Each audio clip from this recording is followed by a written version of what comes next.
there, friends. Welcome to Homeschooling with Grace. This is your host, Erin Cox from the Gentle and Classical Press. And today we're going to be talking about homeschooling as a work from home mom or work from home parent. This could be helpful for dads. It's certainly not for moms only.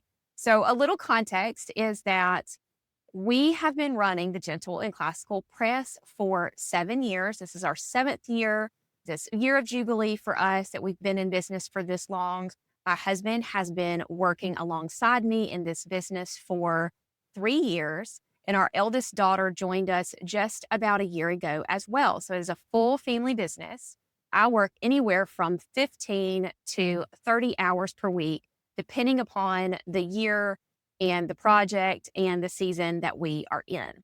So, just to give you a little bit of context, and I want to talk to you about just some of my really practical tips for how to homeschool while you're also working from home. And it's important to recognize like I own my own business. And so, if you work for someone else, you might have to take some of this with a grain of salt. Like, ultimately, I am the boss.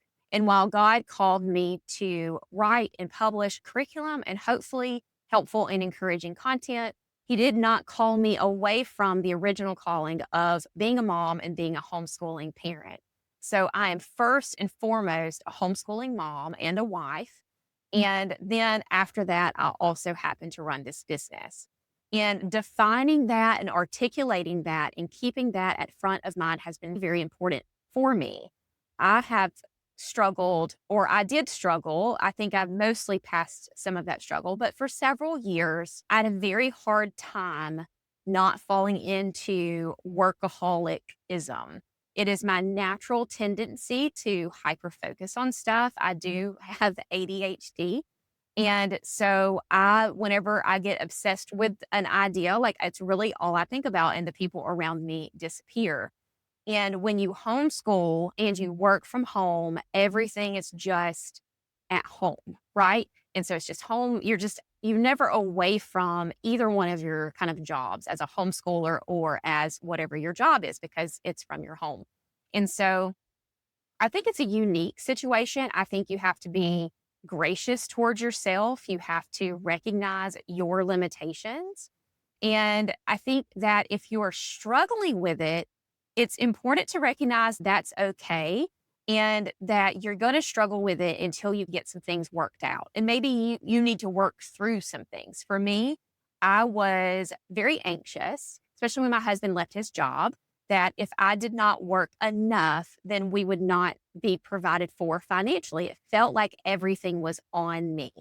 And if you're listening to this instead of watching, I'm doing a lot of air quotes, but it's just was important for me to situate my heart and that God is the source of our provision. My husband's paycheck was not the source of our provision. My business is not the source of our provision. God is. And so when you can really get that all the way from your head down into your heart, which is like the longest 12 inches that there is and in existence, then you can really relax and you can let go of a lot of that striving and hyper focus that you may feel like you have to do because a lot of that is fueled by fear.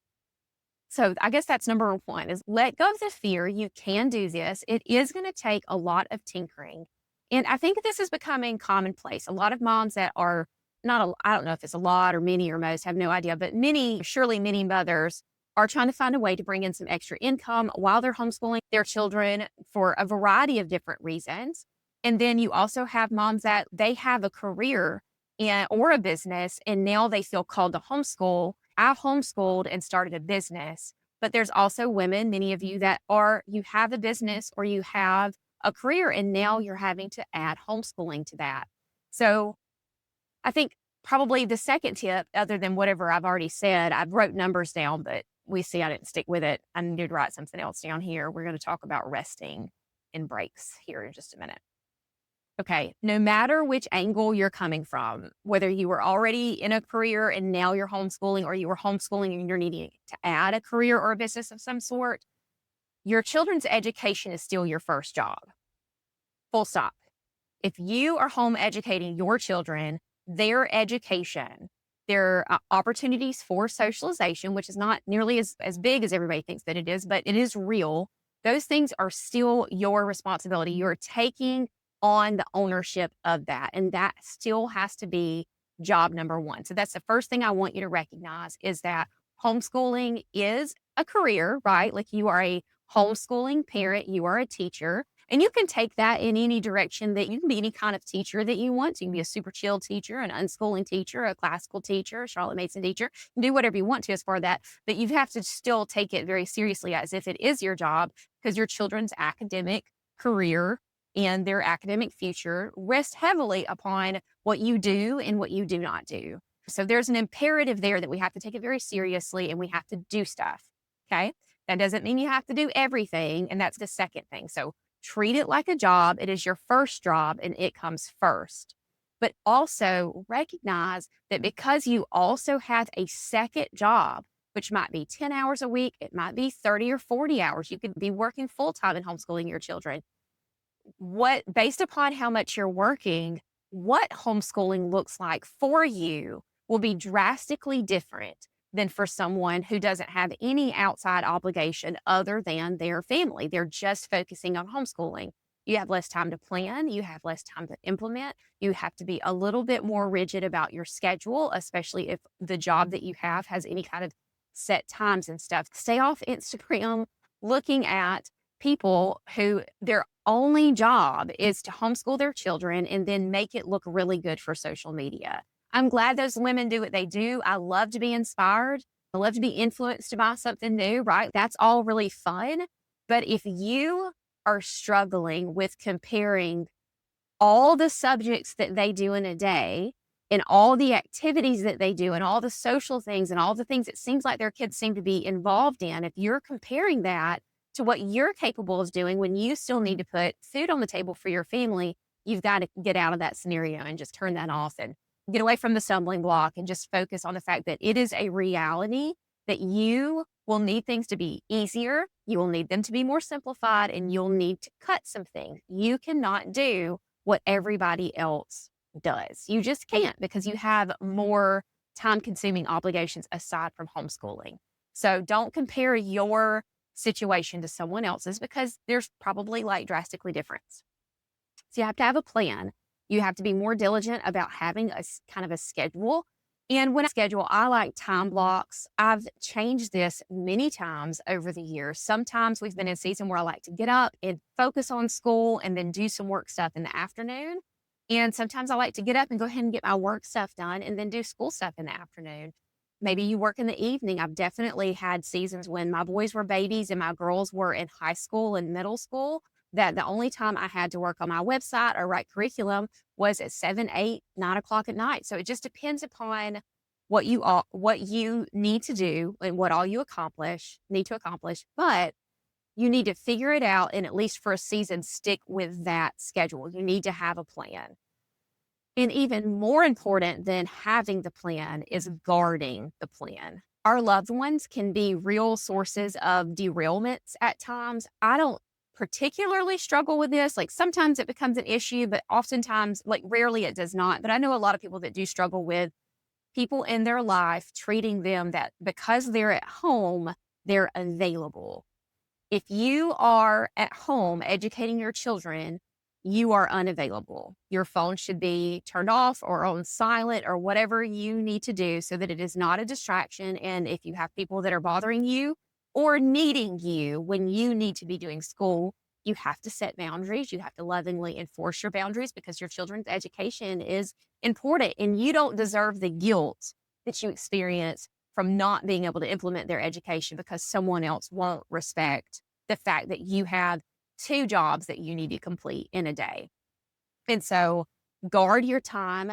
Don't make appointments during that time. Don't treat your homeschooling time as the non-work time that's less important. So that's when you go to the dentist and you go do this and you go do that. Like maybe there's a 1 day a month that you schedule those appointments, that it's not a work day or it's not a school day or 1 day every 2 weeks, something along those lines. But if you are constantly having to leave the house for some type of appointment when you're supposed to be doing school, you're not going to be able to do school. So you really do have to put a stop to that and put some boundaries around that. In that same way, you're going to have to protect your work time as well. If you're providing an income for your family, And whether you're working for yourself or working for someone else, you've got to protect that time. So this depends a lot on your children's ages when you can do this. You might have little ones that are napping and their nap time is your quiet time.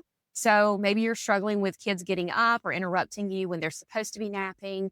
Those are just honestly discipline issues or whatnot that you have to be consistent about your expectation about any kind of follow through that you need to do with that so that they know mommy's working right now and you're supposed to be in your room doing a puzzle by yourself quietly or asleep, whatever that looks like. Maybe you wait until your husband's home from work. And so that's when you're doing your work, but have a conversation with him. Make sure that you guys are on the same page and let him know that, when your work is interrupted, that it either is unprofessional, depending upon your setting, or it blocks the flow that you're trying to get 30 hours of work done in 15 hours. And in order to accomplish that goal, you need that time to be uninterrupted and just as efficient as possible. And so just be really honest and ask for his help and very specifically lay out for him what you need him to do and what you need him to not do. And most husbands are amazing about those things. They just sometimes, if they're not doing what you want them to do, it's because you haven't told them. And we would like for them to just guess better. Maybe that doesn't happen and you just need to say it and do both of you a favor. You want to guard your time. You want to have specific time blocks. This is for school. We do not do anything outside of school except for school. Make sure that when you're making your plans for the school year, that what you want to do can fit inside that bubble. And if you need help, ask your husband, ask ChatGPT. He's phenomenal. I put in what our homeschool vision statement is, and then this is what I'm thinking about doing, but this is how long each of these subjects would take. How much time is that? Do I have that much time in my schedule? And if you don't have a person to help you do this, use AI and just walk through. He pointed out to me some redundancy in some of the plans that just was wasted time. And I say I call him Chad. So that's a very useful tool to have. But also just recognizing, do your core subjects first, eat the frog, right? Reading, math, reading, math, reading, math. If push comes to shove and at some point your children need to go to a private school or a public school for any amount of time, what's going to matter when they're being placed in their grade is their reading and math. If they can read at grade level and they can do math at grade level, they're going to be able to follow through on every other subject without issue. So that's why, if you're a working mom and especially if you're newer to homeschooling, just do the reading and math first. Now, the beauty of homeschooling is that we should not just focus on the core subjects, right? That's what the schools do, and we want more for our children. So ask yourself what is the most important thing and just start culling away. Like, it's very easy to make a plan that's a little bit too big, but start small at the beginning of your school year and do your reading and math and do those things for a couple of weeks and make sure that you've got a workflow down with those things. And then whatever the most important subject is, if you really want history and you want to be able to do a living book, introduce that next. And then if you want artist study, introduce that next. And then you want them hands-on science, like kind of work things in layer by layer, slowly over time. Just because you're starting a new school year doesn't mean you have to start everything on day one. You can layer those things in. So I think that's a really practical way to figure out what is actually going to fit in your time block for school that doesn't leave you feeling like you haven't done enough. Because what usually makes us feel that way is we make big plans that are very well intentioned. They're very good. They're very beautiful. They're robust and full of good things, right? But too much of a good thing sometimes is generally like a bad thing. And so you have to recognize that your time is limited. Your mental and physical energy may be a little bit more limited. And if you make a big plan that's not realistic, at the end of the day, when you're never able to fulfill that plan, you're going to feel guilty or like a failure or have regret. You're going to scroll through Instagram and see people that did some of the things that maybe you plan to do and have FOMO over that. I'm the worst mom ever. I'm not doing a good job. They're missing out. They need a different mom. They need to be in school so they can do these things. If you've thought it, I promise you I have as well. And so it's so easy to fall into that when you plan too much, when you're not being realistic about like your limitedness. You are a limited person and you're doing a lot and you're doing a good job if you needed to hear that. But you also have to know that you have limitations. And so make a plan that's very small. And then if you have margin, add and then add until it feels good and it feels right. You do not have to start off, maybe you do history the first half of the year and science the second half of the year. There is not a rule that says you have to do history and science the entire year. You can do what works for you. Okay. So I've rambled enough. Oh, resting and breaks. Okay. In outsourcing. Don't be scared to outsource. If you want your kid to have particular experience or learn a skill or something along those lines, and you just can't manage to get that into your day with your work schedule, then outsource. You might need to outsource housework.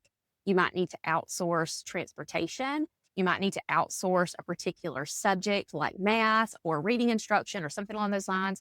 You can outsource things like Outschool. There's some questionable stuff on Outschool, but I think it's a safe if you're discerning about the classes you take. Like we've only had good experiences with Outschool. I just think there's some questionable classes that are offered, but obviously don't take those and take the ones that you like in Outschool. And there's probably other like online, maybe classical subjects and things like that. There's self-paced classes by like Veritas Press for history and what's the other? The Bible and stuff that are really good for, especially for upper elementary. Don't be scared to use some technology to help implement things that are important to you. You don't have to do it all and you don't have to do it all by yourself. You can get help where you need it. If you make more money than it costs to pay a housekeeper and you don't like keeping your house, you would rather work than work and pay somebody to keep your house. And then you can homeschool your children in a clean home. Like you get to make those decisions, let go of the should and do what works for you, because that is what's going to make you feel happy and fulfilled, which is going to bring the kind of like energy and love and vibrance to your home and to your homeschool that you want to have. So you get to make the rules. You're a grown up and this is your family. The last thing is resting. If you work from home and you do homeschool, then you're probably at home a lot. And that can mean that you never feel like you're turned off or you're off duty. Several years ago, I have a blog post about this. I have a YouTube video about this. I've talked about this ad nauseum, but I usually have quarterly. Now I don't need it as much because my kids are bigger. So maybe like once or twice a year, I go out of town. Sometimes I'm by myself. Sometimes I go and meet with a friend, but I just do something to get away from home, get away from family, get away from the place where I do all of my work and just reset.